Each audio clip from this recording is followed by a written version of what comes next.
everybody, welcome back to my channel. My name is Pixie Sticks and this is Diamond Painting and Dr. Pepper, and today I'm going to do a kit up and chat with you guys, and I'm finally going to start kitting up Satura by Margaret Morales. I'm really excited. I have been waiting to do this one for so long. Anyway, I'm going to jump right into this, but before we get into the kitting up, let's open our Dr. Pepper. Zero sugar, of course. That's the good stuff. Okay, so I am gonna get this open and ready, and I will be right back to start this with you.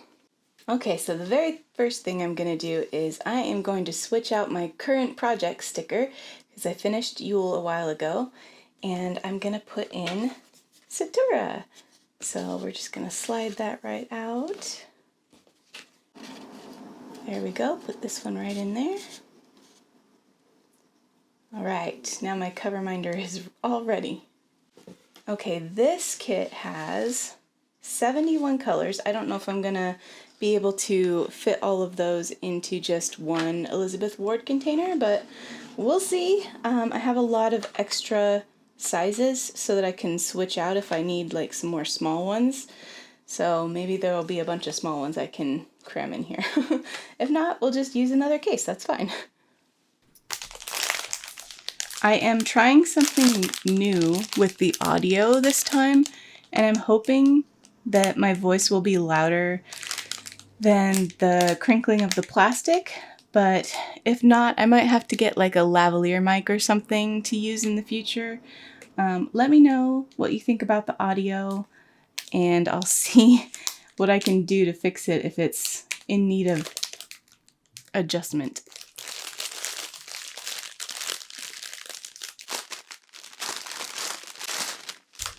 Okay, I think the first thing I'm going to do is just cut these apart and organize them in order so it'll be easy to grab the stickers and put them on the container. So yeah, that'll take me a minute and I'll work on that. How was your Christmas if you celebrate Christmas, or if you celebrate a different holiday? How was your holiday? I hope you guys had a great week. Actually, it's been 2 weeks since I posted, but I will definitely get into that also as to why it's been so long. Mostly just holiday busyness, you know. Family was visiting and stuff like that. I'll talk about that here in a minute. I love this color palette so much. I'm having a bit of a tough time talking while I'm doing this because I don't want to overwhelm my mic and have the plastic be too loud, so I'm trying to be quiet with my cutting. So, since I talked to you last, which was about 2 weeks ago, ooh, fairy dust color.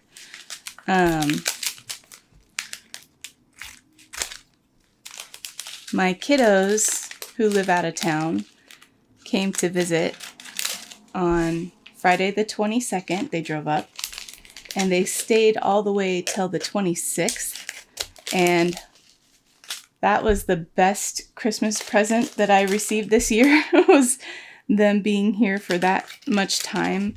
We had such a good visit and we got to do so many things together because we had that huge block of time. So when they came up on Friday, my dad had actually purchased a pass to a local Christmas lights show that was at our fairgrounds, where you pay by like the carload and you can drive through this Christmas lights display.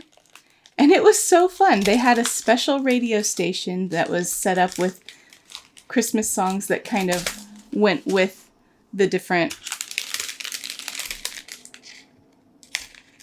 displays that they had going. They had a few different themes, like there was a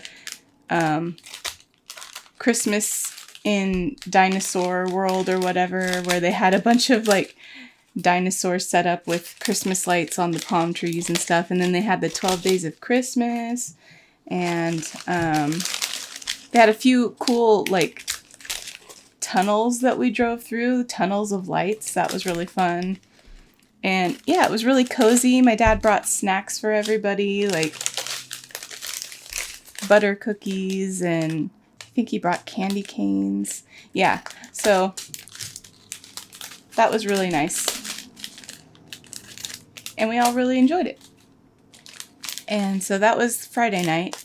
And then Saturday, it was time to do last minute Christmas shopping, which was brilliant of me to wait that long, because we went down to like Target and Barnes and Noble, and it was packed. It was so busy. And then of course we had to go grocery shopping for last minute stuff for Christmas dinner, and that was also packed. So it was a time, but it was kind of still fun to do with, you know, my kids who live out of town, because we don't get to do that stuff together anymore. So it was fun. I got so many good deals and I spent way too much money, but that's what Christmas is all about, right? We're getting close to the end of these here. I'm hoping you can hear what I'm saying. I don't remember if I talked about in my last WIP Chat, if I talked about our... No, I don't think I did. So we did end up getting an artificial Christmas tree. My husband was really sick the weekend before Christmas Eve weekend, and that was the weekend we were going to go cut our real Christmas tree, and I didn't want to do it without him. So my son Casey and my dad and I shopped around at some different local stores, and I was looking for kind of something pretty specific. If I was going to spend the money on it, I wanted it to be something that we could use for years to come and really love the look of. But I was shocked to discover that most of the places that sold Christmas trees were already sold out of Christmas trees. I, for some reason, was figuring that, like, my plan originally was to get a real one this year, wait till after Christmas, and then go find a sale and buy one really cheap because, you know, it'd be after Christmas and they would want to get rid of the Christmas trees. I didn't foresee that they just wouldn't order enough to even get to Christmas. So our options were kind of limited, and I was looking for one that was pretty big because we have kind of a vaulted ceiling in our living room, and I wanted to be able to put it anywhere in our living room without it looking too small. I'm a fan of big Christmas trees. Some people like small ones. I like really big ones. And I wanted it to be pre-lit because I think I mentioned last time, that's my least favorite part of decorating the Christmas tree is winding the lights around the thing. So I wanted it pre-lit and I wanted a pretty big one. And the first place we went, I didn't like the looks of the trees that they had available, and they were very, very expensive. So we skipped that one. We tried Target because I had seen some at Target recently, but by the time I came back, they were all gone. Didn't even have a section for them anymore. And then we finally wound up at, I think, Home Depot. Yeah, Home Depot. And they had only the floor models left, but one of them was exactly what I wanted. It was 9 feet tall. It was flocked, but not in the gross, ugly way. It was kind of glittery, and it had little fake pine cones, and it was pre-lit with soft white lights. So I asked if they would give a discount for a floor model, especially since they didn't have the box any longer that it came in. So you just had to take it without a box and like not have anything to store it in. So I was asking if they would give us a discount, and he did offer us a discount. But we ended up walking away from that because I wasn't sure about getting it without a box. And I went instead to Walmart because I hadn't checked there yet. And Walmart had a bunch of different offerings, including a 7.5-foot tall pre-lit one that looked kind of similar to the one I was looking at Home Depot, except it was just a picture on the box because they didn't have any set up. So you couldn't see what it looked like in person. But I thought I'd take a chance because it was cheaper and it was a little bit smaller, but I thought I could deal with it. So I brought it home and it was so ugly, you guys. Like, we opened the box and it had like this clumping fake snow on it that was just like big clumps of, it looked like styrofoam, and then the ends of the needles were all like little cubes that I guess were supposed to look like ice crystals, but it looked like oversized salt cubes or something. It was so bad. So I ended up returning that one, and we went back the same day to Home Depot and we picked up the one I really liked. And I'm really happy we did because it's gorgeous and I love it, and my husband's only a little bit mad at me that it got glitter everywhere in the house. So anyway, we set that up the weekend before last, and we didn't decorate it until the night that my other kids got here because Casey wanted to wait for them because it's a tradition that we all decorate the tree together. So, okay, I'm going to move this so I can put these all in order, I think. So anyway, we got the tree and got it decorated when the kids got here, got all our Christmas shopping done. And then on Christmas Eve is when we were going to have our big family gathering this year. We usually do it on Christmas Day, but this year, just due to circumstances, we did it on Christmas Eve instead. And my husband roasted a prime rib, and we had all the fixins, mashed potatoes and salad and all that stuff. And it was really good to see everybody, except my husband's dad and grandma, who were planning on coming, ended up not being able to make it because they got the flu, which was really sad. We don't get to see them very often because they live about an hour north of us, and his grandma's getting pretty up there in years, and so we hadn't seen her in a while. So we were really looking forward to being able to see her, but it just didn't happen this time. We're hoping she can come down this weekend. They might do that. So that would be good if they were able to. And yeah, we opened presents after we ate our meal. We actually just opened the presents that, were for the extended family, and we kept all of the ones that were for just like the kids and stuff, like my kids. We kept that for Christmas Day, so we'd have something to open on Christmas Day. But yeah, we did that, and then my eldest was supposed to go with her boyfriend to his family's house on Christmas Eve night, because that's their tradition, is they hang out Christmas Eve night, and then at midnight they open all their presents and stuff. Unfortunately, we got a call that his dad had tested positive for COVID, so unfortunately they weren't able to go and see his family, and that was really sad because I know I'd be devastated in that situation if I had managed to get myself sick right as I was about to see my family. So that was really sad. But because they stayed, we were able to kind of play games all evening after all the extended family went home. We played a lot of board games, and then my kids did this thing that they do, which I absolutely love.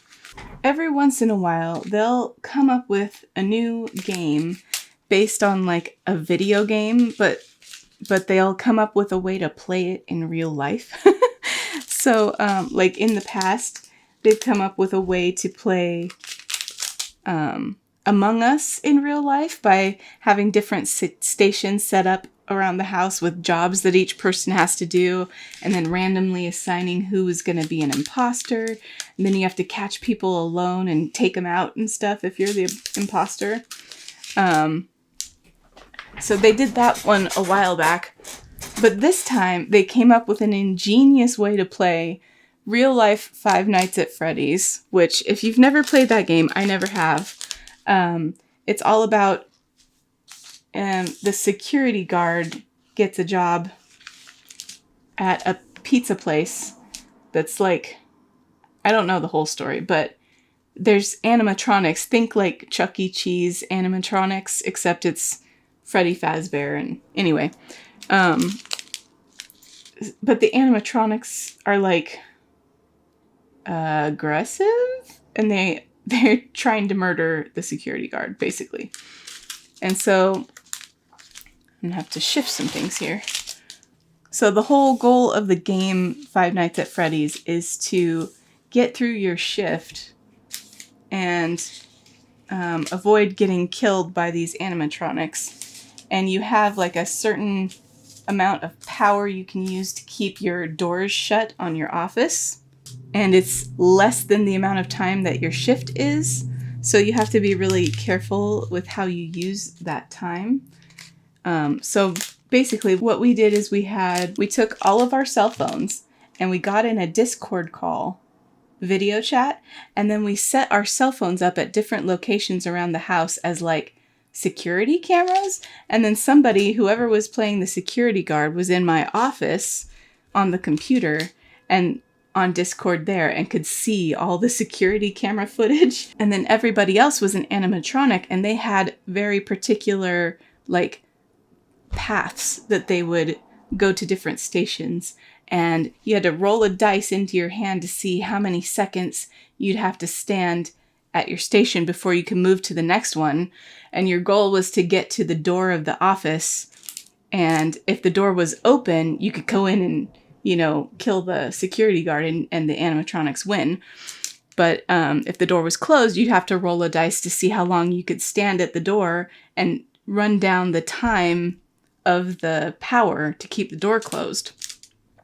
And so the person who was the security guard had to get through a 3-minute shift, and they had 30 seconds on their timer that they could keep the door closed. So they really had to be judicious with how and when and how long they kept that door closed. So it was really fun. It was really inventive. It takes a lot of setup and it really drains the battery on the phones, but it was so much fun. So yeah, we played a lot of that on Christmas Eve. And then on Christmas morning, of course, we all woke up to filled stockings and presents under the tree. And we opened all that together. And a lot of people got different like board games to play. So we spent most of the rest of that day playing like people's gifts, people's board games that they got. I gave everyone books this year because I love giving books, and luckily my kids love receiving them, so that was fun. We usually do a big Christmas breakfast with, this time we had leftover homemade buttermilk biscuits that my daughter Sam had made, and those were delicious and amazing. So we had those with country gravy and little smokies, and it was just really good. My dad always comes over as soon as we're awake because he's always up earlier than we are, but he always comes over and joins in the festivities, and we love just having our little family together to hang out and play games. So I gave I guess I'm just going to call him my son-in-law because my daughter and her boyfriend have been together for like 5 years. And they're planning to get married at some point. Who knows when. Anyway, I gave him a board game called Abduction that I've been seeing posted online. And it looked really fun. And it turned out to be just like a favorite. It was really, really fun. Really simple to get the hang of. Really cute. And highly recommend it. I got a deal that came with both the main game and the expansion. So that was really fun. I would check it out if you get the chance. So we played that, and then my dad I gave him a Tetris game. It's like a board game version of Tetris. And you've got like these like stands. It's almost like, think Connect 4, where you put the little discs into the board stand. Everyone gets their own, and you can put the Tetris pieces down in, and you try to make as many lines as possible, and there's different things you can do to score higher. So yeah, that one's fun too. Really enjoyed that one. And then my stepdaughter got the Stardew Valley board game, which we didn't get to play that day because she wasn't with us for Christmas Day. But she did come over later in the week, and we were able to play the Stardew Valley game. And it's actually a lot like the video game. So it's really fun. And it's kind of a cooperative game. Instead of being against each other, you're all working together towards one goal. And you get all of these items with the game, and it's just really involved. It took us a while to learn it, but it's really fun. So recommend that one. If you guys like board games, those are some good ones we got this year. So yeah, once it was the 26th, all the kids went back home, which, I am so grateful for the time we got, and I'm definitely feeling that gratefulness, but I also felt really sad when they had to leave, which isn't really fair of me because I'm just glad they were able to spend that time, but I couldn't help but feel sad when they drove away. It's hard being a parent of grown kids. Scooch everybody down here. Hope you guys are hearing me okay. There are a lot of colors here, guys. I'm gonna run out of table space. I'm gonna pause for a second while I have all these arranged and get them all laid out so it's not too noisy, and I'll be right back. Okay, I got them all arranged. So I think I'll start from the back because that'll just be easier. And I'll start getting these into their containers. Okay, so we're gonna, I think this one will fit into one of these. We need our sticker sheets. We're starting from the back. Yeah, here we go. Whew. So let me know in the comments what you did for the holidays, if you did anything. I love hearing about how people celebrate and spend time with their loved ones, or how they treat themselves. Let me know. Anyway, once the kids went home, I had this entire last week off from work. So it's been nice to kind of just chill and relax. My stepdaughter, like I said, she did come to visit later in the week. So I was off for that, which was good. And then on Thursday, my dad had asked for my help. He was going to drive up to Portland and meet somebody who was selling an RV. And he recently had to sell our family's old camping trailer that you tow along behind a truck because it was just getting too old and was requiring too much upkeep and maintenance and stuff. And he had sold the property where we had been keeping it. So we didn't have that anymore. And he wanted something that he could use to go camping with. And he saw this one for sale on Facebook Marketplace. So he wanted me to go with him so that if he decided to purchase it, he would have a way to get his truck home. So I'd drive his truck and he'd drive the new RV. So we went up and we met this nice lady and her son. And we did a test drive with them. And my dad liked it. So we went down to the bank and he, did a cashier's check and everything, and they transferred the bill of sale, and then I followed my dad home. And it's approximately an hour drive from where we had met them to getting home. And we stopped for some lunch at this place called Black Bear Diner, which is a cute little diner.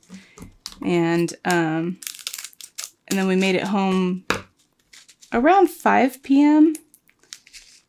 We pulled into town off the freeway, and that's when things went wrong. So we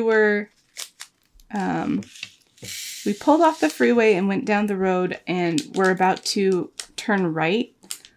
And my dad was in front of me in the RV, and I was following along in the truck. And he didn't continue going. Once the light turned green, he just kind of sat there, and then eventually he turned on the hazard lights, and I was like, uh-oh. So I was behind him, and I turned on the truck's hazard lights, and my dad came back and told me that the RV just turned itself off, shut off, and wouldn't start again. We were like less than a mile from his house when this happened. And we were blocking traffic, and people were trying to get around us so that they could turn right. And they were getting mad. And one lady drove up to the right of me onto like the grassy shoulder and was trying to drive around us to the right to get through the right turn. And she splashed mud up all on the cars, and like her tires were spinning out on the grass because it was still a little car that's not really made for driving through grass. And like it was slippery because it had been raining. So she did finally get around and squealed her tires, and we were just kind of gaping open mouthed at this lady trying to because you can turn right, you just kind of have to wait your turn, and she just was not willing to wait her turn. Anyway, we had to call a tow truck to come and rescue the RV and drive it the less than the mile to my dad's house. Oh my gosh. And we weren't sure if maybe like the gas gauge was wrong, because the gas gauge said there was gas in it, but maybe the gas gauge was not correct, or if it was some kind of other issue. And later my dad went out and tried it again after it had been sitting for a few hours, and it started right up. And the lady said she thinks she did get back to my dad. He tried to call her and she didn't answer, but she did get back to him later, and she said she thinks it's like maybe due to an electrical issue, because this is an older vehicle that my dad bought. So it wasn't brand new or anything. I think it was in 95. So it's been around a while, and it belonged to her mother, and so she isn't really familiar with it, but she had put a lot of work into it, so she thought it was fine. And she said she'd, not cash the cashier's check until we knew what was wrong with it. And so she was being really sweet. I don't think, she sold us a lemon on purpose or anything. But it was just a bummer that it had worked out that way. And my dad's probably going to try and take it somewhere to get looked at and see if we could figure out what caused that, because we don't want to be on a long drive somewhere and then have it just stop working. So that was kind of crazy. Oh, this is the electro drill, guys. I'm so excited. I'll hold it up so you can see it nice and close. This is a small tray, but oh, so shiny. I love it. But anyway, we did manage to get everything taken care of in time that night for me to make it to, my friend Jessica had invited me to a local brewery. I can't say that word, brewery, where they were having, they have trivia night every 2 weeks, and it's themed sometimes, and this time it was Disney themed trivia. So I was really excited to be able to make it to that. Oh my gosh, with these nails on, I can't get these open. There we go. I was really excited to be able to make it to that, and our team totally squashed the opposition. There were 11 teams, and ours took the title. So we got a gift certificate to that brewery, which I can't say that word. A gift certificate to the brewery, and gave it to one of the people in our group. I can't really use it because I can't drink anymore at all since I'm diabetic. That's just really not a good idea. So, but it was really fun, and I was super excited to be invited to that and to be able to make it after that drama that we had endured that day. So anyway, that's how my week has gone. I thought for the rest of the time, I'd maybe go ahead and do would you rather questions that Diamonds and Washi Katie asked in her Christmas Day kind of premiere. So I thought I might look at some of those and answer those. So 1 second, let me track those down and I'll be right back. So let's see. Would you rather do square or round drill diamond paintings? And for me, it's squares. Originally, when I, first started, I wasn't sure which one I liked better. I was a little intimidated by squares, to be honest. But once I started doing more square kits, I fell in love with them. I love the way the drills all fit together so neatly and kind of snap into place. I love that there's no gaps around the drills to like pick up hair and dirt and stuff, because my house, if you didn't know, I have a lot of pets, and it's really hard to keep their pet fur or pet glitter out of my diamond paintings, and that's not the kind of glittery I want my diamond paintings to be. So yeah, I definitely prefer squares. I'll do both. If there's a piece that I really love, I will buy it regardless of the drill shape, but I just prefer when it happens to be squares. Next, would you rather? Would you rather do a snack size kit or a large kit? And I am drawn to large kits, which is kind of silly because I'm not a fast diamond painter by any means. And so, can I fit this one in this size? I'm going to try. I'm not a fast diamond painter, and so I should do more small kits. And I actually did several small kits this year just because, oh boy, that's close. A lot of the kits I ended up doing this year were my own artwork, which was rendered pretty small as like beginner kits. So I did a lot of small kits this year. Are these gonna fit? I don't know. Yeah, it looks like it. Okay. Yikes. But I am really drawn to those really big detailed projects where you can just get so much detail and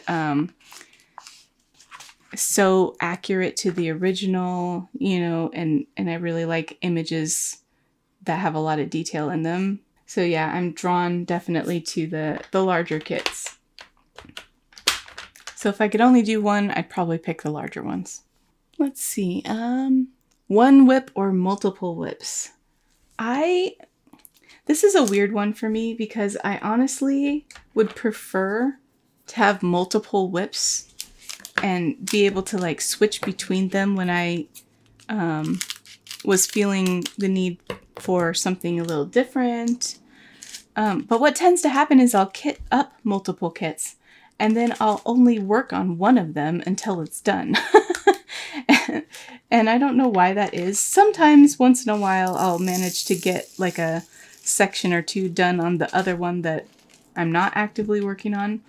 But I do want to try and change that a little bit this year and be able to work on multiple whips at a time truly. And I might try something that my son has started doing recently where he has, oops, I missed one. He uses an app that you can put multiple options on and it forms a spinning wheel, and then you can spin the wheel to see which kit it chooses for you to work on. And that sounds really fun to me. He does it section by section. So as soon as he finishes a section, he'll spin the wheel again and he'll switch diamond paintings, even if he's not done with diamond painting for the day, he will switch same day and work on whatever the wheel tells him to work on. And I don't know if I'd do it that way or if I'd just roll once per day to see which kit I'd work on that day, because it is kind of a pain to like move everything out of the way and roll up the kit that I'm not going to be working on and switch out my storage and all that stuff. So I don't know which way I'd prefer to do it, but I do really like the idea of having something neutral kind of roll that for me and decide for me. I think that would be a good way to kind of force myself out of always getting stuck in a rut and doing the same one all the time when I have multiple WIPs going. So yeah, I might try that this year. Do you guys do anything like that with your WIPs? Do you how do you decide which one you're going to work on if you work on multiple at a time? Is it just, hey, I feel like working on this one today? Which is valid too. Would you rather do landscape or people? And it's definitely people for me. I have done, I think, one landscape, which is Mountain Castle. And I did enjoy that. But most of the images that I tend to really love are images that have people in them, whether it's like a portrait or a scene that includes people or characters. I like to have something to focus on in the piece, like a real clear focal point. And for me, my eye is naturally more drawn to people. So I got some of these out of order again. So yeah, I really enjoy doing kits that have people in them. I do still like doing landscapes, and I still I have a few in my stash that I am excited to get to. But for me, with landscapes, it has to be, I have a really particular style that I will buy. And I won't just buy like any landscape. It has to really speak to me, I guess, is what I'll say. Number 5, would you rather watch a TV show or listen to an Audible book while crafting? And for me, that's definitely Audible. I don't watch a whole lot of TV shows unless I'm in a particular mood to, and that doesn't happen very often. But I love reading books, and especially audiobooks, because it leaves my hands free to do other things, usually diamond painting, sometimes drawing. But yeah, I treasure my audiobook time. Right now I finished Iron Flame recently. So that's the sequel to Fourth Wing, if you are unfamiliar. And I really liked it better than the first one, better than Fourth Wing. So I think I rated it 4 stars on Goodreads. I felt like she did a good job kind of exploring more of the why behind the war that they're in and doing some more character development. So yeah, I really liked that one. And then right afterwards, I have started listening to Defiant, which is the 4th book in the Skyward series by Brandon Sanderson. Brandon Sanderson's my favorite author, and I love the Skyward series. It's a young adult series, but it's based in space. It's very sci-fi, and it has some definitely more fantasy elements that I really enjoy. And I've listened to the first 3 novels, as well as I think there were 3 novellas in the series, and they've all just been really, really good.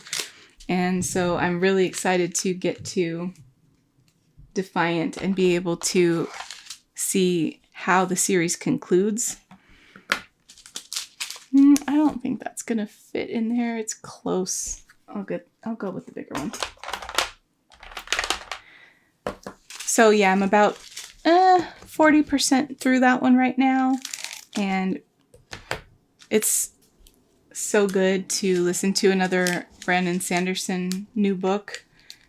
I'm very spoiled because as an author, he releases books very often. He writes a lot and he has a lot of different series and I love them all. And I'm just grateful that we have such an abundance to listen to from him because I enjoy them all. But after I'm finished with Defiant, I'm planning to read House of Earth and Blood, I think it is, the first Crescent City book by Sarah J. Maas. And that one has been recommended to me by Katie and Jacqueline and kind of that book club that we were listening to Throne of Glass together, reading Throne of Glass together. And that's the last Sarah J. Maas series that I haven't read yet.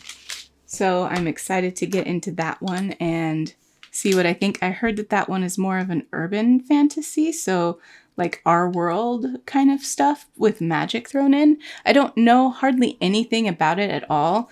I've managed to avoid any kind of spoilers and stuff. So I'm excited to jump in and just see where it goes, having not known anything beforehand. So yeah, I'll update you on that one as I get into it. Let's see. Okay, that was number 5. Number 6, basic toolkit or all the upgrades. I have a bit of an addiction to diamond painting pens. I don't know why I find them so fascinating and beautiful, but to me they are just so fun to collect. So, and I also prefer larger trays than the ones that come in the basic toolkit. Diamond painting pens, I prefer them to be a bit thicker than the ones that come in the regular toolkit too. So I just find it works better for my hands if I have a thicker one. And I have a lot easier of a time multi-placing if I'm using a larger tray. So I prefer to use the size up from this. Like, this is a Muni-Made tray, but this is her small size. This is the large size of Muni-Made tray, and this is the one that I prefer using pretty much every time I'm working on a kit, unless it's a really small kit and you're only going to be placing a few drills, or it has a lot of confetti, and then sometimes I'll use a smaller one just to make it easier. But yeah, typically I'll use one like this. Number 7, big stash or small. I'm all about that stash. I am one of those people who, especially since working for Diamond Art Club, I kind of, I get foreknowledge of which kits are going to be coming up because I have a hand in every single one we release. I'm doing the rendering and everything. And so I just kind of have an ongoing list in my head of my must-haves.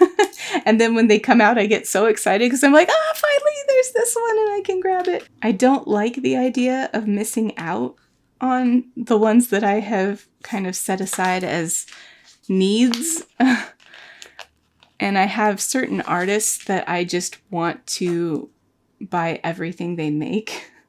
So some of those are like Ivy Dollamore and Chrissa Bug and Margaret Morales, definitely. Mrs. Buttard. So I'm definitely someone who prefers to have a large stash. And then that way, no matter what kind of mood I'm in when I'm ready to start my next painting, it'll be there waiting for me and I can pretty much just grab whatever's speaking to me at the time. It can be, I will admit, a little overwhelming sometimes to have a large stash, which I think mine is smaller than some people's. I haven't quite made it up to 100 in my stash yet. And it can be a little bit like, oh gosh, am I ever going to finish all of these? But then I have to remind myself that that's really not an issue. Like if I die before I finish them or whatever, then they'll go to my son or someone else who wants to do them and it's not a big deal. So I'm just gonna, this is my hobby and one of them, and I'm just gonna enjoy doing it and enjoy collecting ones to do that really speak to me and not feel bad about it. So, okay, work in sections or free range. Whew. So when I initially started diamond painting, the first one I ever did, I did free range because I didn't know any better. I also, when I first started, I didn't know about kitting up, so I'd just open a bag like this, and then I'd like fold it over and tape it every time and then when I needed it again, I'd open it and pour more out. And that was stressful for me. I was like, I really like this diamond painting thing, but I really hate how disorganized I am with it. So that's when I kind of went on a research binge for how other people do it. And that's when I found, kitting up and sectioning off either with release paper or washi tape. I'm really excited for the new